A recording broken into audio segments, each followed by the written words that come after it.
Jai Hind, warm welcome to all of you. Today, we Khanak Singla and Mannat Sharma, students of Dhyanand Public School, Pandusar Nabha, have the honor of hosting a very special guest, an alumna of our school, Ms. Gunjan Thakur, recently selected as Judicial Magistrate in Haryana, who has graciously agreed to share her valuable time and insights with us. As a student, we are eager to learn about the judicial system, the role of a judge, and the experience that has shaped her career. This interview is a unique opportunity for us to gain a deeper understanding about the law and the importance of justice in our life. Without further ado, let's start the interview. Ma'am, may we please start the interview? Yes, please. So, can you please tell us about your educational background and how it has shaped your career? First of all, thank you for having me here. It is definitely an opportunity for me also to be able to interact with you all. Giving you the brief introduction of myself, I was here as a student in the Anand Public School for a good 14 years. I passed out in the year 2015. So till 10th, I was a regular student, and after 10th, I did my plus one, plus two in non-medical stream. Even though I had made up my mind earlier that I have to pursue law further. So after completing my plus two, um, I started my BA LLB from Army Institute of Law, Mohali, which is a 5-year law integrated course, which deals both with the graduation streams, as in humanities. We are exposed to subjects from humanities like sociology, political science, English, literature for the first 2 years, and rest of the 3 years we have law as our main subjects. So in those 3 years, I had subjects like contracts, then criminal law, then procedural laws, and whatnot. So these 5 years actually created my entire career route, as in I was exposed to law. And that is when I actually reassured myself that I'm going in the right direction. And it was actually then that I started preparing for judicial services. And currently, I'm pursuing my master's from Punjabi University. And talking about my preparation, if you ask me, so preparation for judicial services, I'll tell you, all you need is graduation. That is, you just need to be enrolled as an advocate, which you get to do once you've completed your law. So a person has basically two options: either to go for BLLB, which is an integrated course, which I chose, but also for people who want to first pursue BA, as in, or any graduation course, for example, BCom, BA, BBA, or any graduation. They also have the option of going to law after that. So they go for a 3-year LLB program. So it is only after that that you get to sit for a judicial services exam. So this is my educational background. Currently pursuing law. Did BLLB from Army Institute of Law. Okay, as you told us that your schooling and educational background is good. So, what inspired you to become a judge? Actually, there are multiple factors if I have to talk about it. First of all, I had a distant relative of mine who was serving in judicial services even when I was a child. So I saw him, I saw the aura that he carried, and I was always inspired to be an officer. I think it must be in class fifth or sixth, if I'm not wrong, that I had made up my mind that if I want to have a career, I want to see myself as an officer. It was only a matter of time that I'd chosen law as a career stream. Why I delved into law was because I feel I've always been a society oriented person, as in, I wanted to be relevant to the society.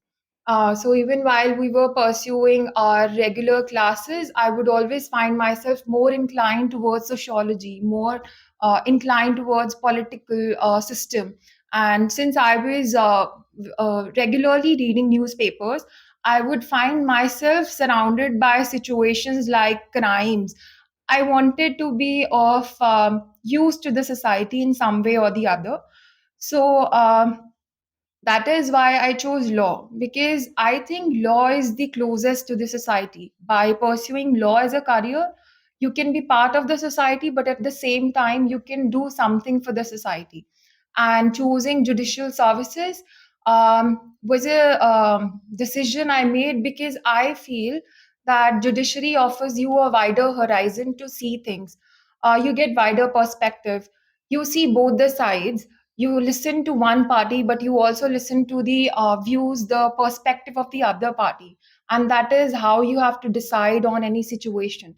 So your perspective is anyway wider in a position like that. So I feel if you have to talk on personal level, there's nothing right, there's nothing wrong in a situation. Both the sides are always right, but the thing is, it is their perspective. So as a judicial officer, one has the power and also the responsibility to decide on right and wrong in a reasonable manner. So I think that became a reason for why I chose law and why I pursued my career as a judicial officer. As we all know that to achieve something, we have to do a lot of hard work and need to face a lot of difficulties. So, how did you overcome the obstacles faced during the journey to be a judge? So I completed my law in the year 2020. I got selected as a judicial officer in 2024, which you can see there is a gap of 4 years. So this 4 year journey, I'll say it was of ups and downs. Life happened. There are situations in life that we cannot deal ourselves, as in we have zero control on those situations. But life is all about how you respond to those situations, right?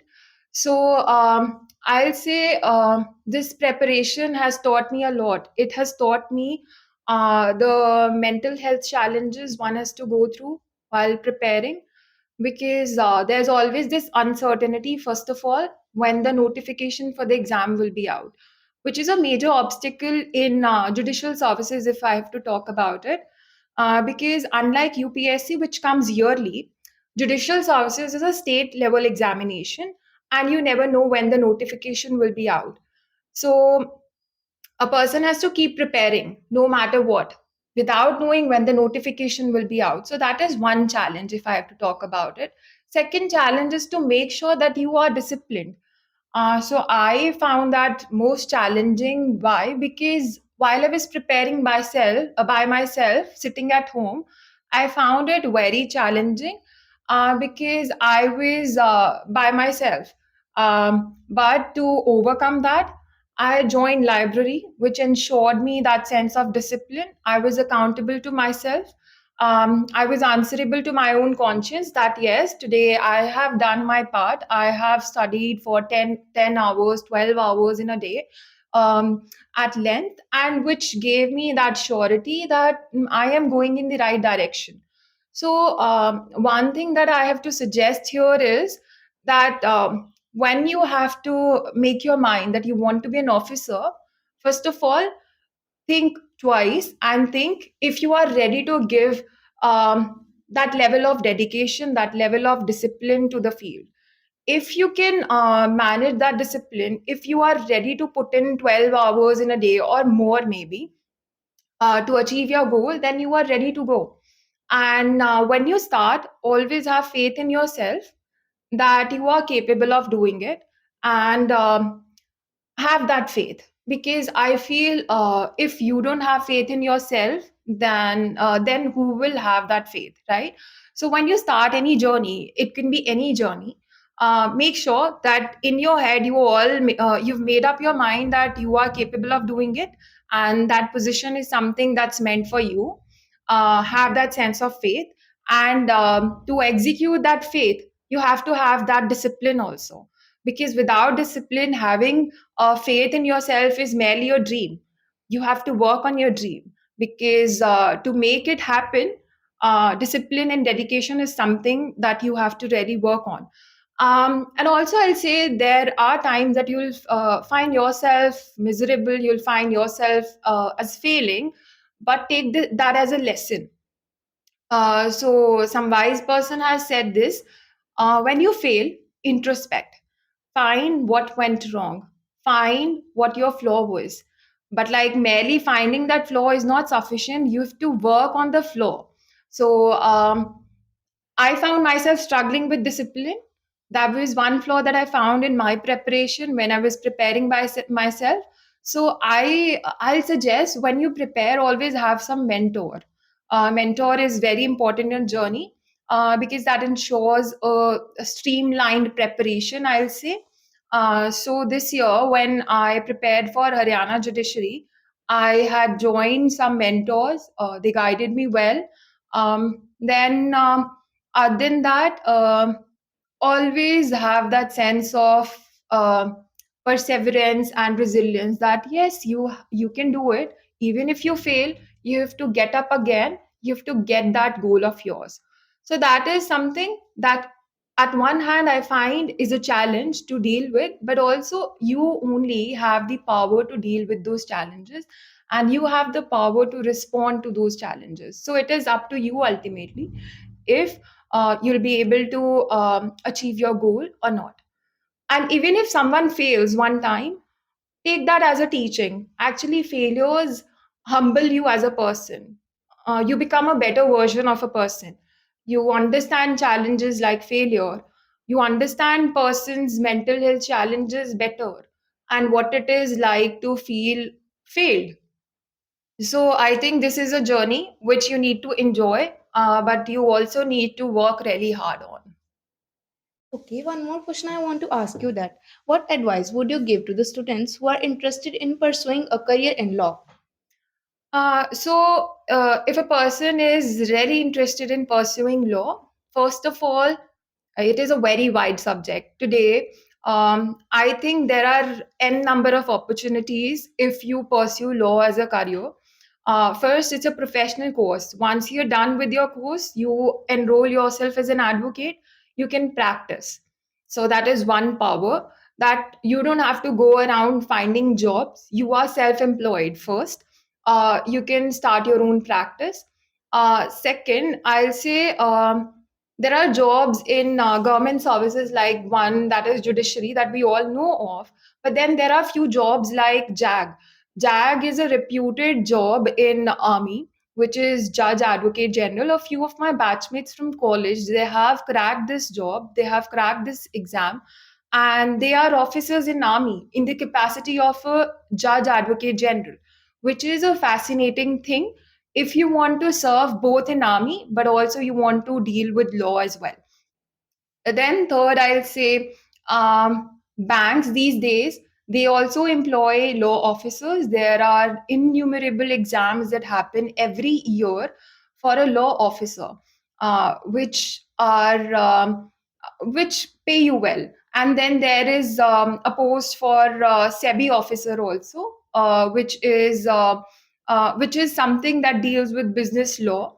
So, if someone finds themselves interested towards the field of business and towards company law, I'll say, or towards intellectual property law, then there is always a niche that is there in law. Um, and today, that now we have artificial intelligence and data privacy around the corner, everyone is talking about it. But then there are legal challenges also that come along with the new technology. So these days, companies, big companies, they employ law officers who are expert in either, let's say, intellectual property law, or who are experts in privacy laws. I'll say there is a work for due diligence also. Like, if the company is dealing well with the law and it is doing everything in the right manner, so there is a law officer for that also. There is a career option as in-house counsels, and then a lot of brands. I'll take few names of companies like Wipro. Then we have Infosys, Levi's, the clothing brand we all know of. All these companies, they also have law officers. So it is a matter of choice that you have to make, which part you want to deal with, which path you want to choose, whether you want to get into government services like I discussed, JAG, judiciary, or you want to go into business stream, like the opportunities that are available here in the companies. So, law is a very wide field. If someone is very much interested in pursuing law as a career, then one should. And for that, I'll tell you one thing: start preparing for CLAT UG, which happens after class 12th. It is an all India level exam, just like we do NEET UG, and then for engineering we have exams JE. So just like that, we have CLAT UG, which happens every year in December. For that, you have to prepare for legal reasoning. You have to prepare current affairs. So give your preparation that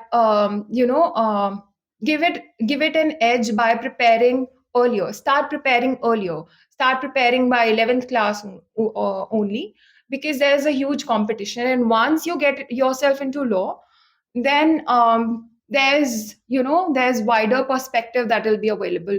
You will find yourself in one of the national law schools. If not national law schools, you'll find yourself in any reputed top law schools like UILS. For that matter, Army Institute of Law is one of the top 20 law schools right now in India. So once you get into a good law school, the exposure that you're going to get is very wide. And maybe you will end up doing something that is so huge, like you can think of becoming a senior advocate someday. You can think of becoming an high court judge someday. So dream big. That's what I'm saying. If you find yourself inclined towards law, um, do law, because then law gives you a lot of exposure. Law is something that widens your horizon, I'll say. So yes. I'm sure this advice is going to help a lot of students who are pursuing law and is going to be sheer motivation for them. Thank you, ma'am. I hope this interview helps a lot of students achieve their goal. Jai Hind. Thank you.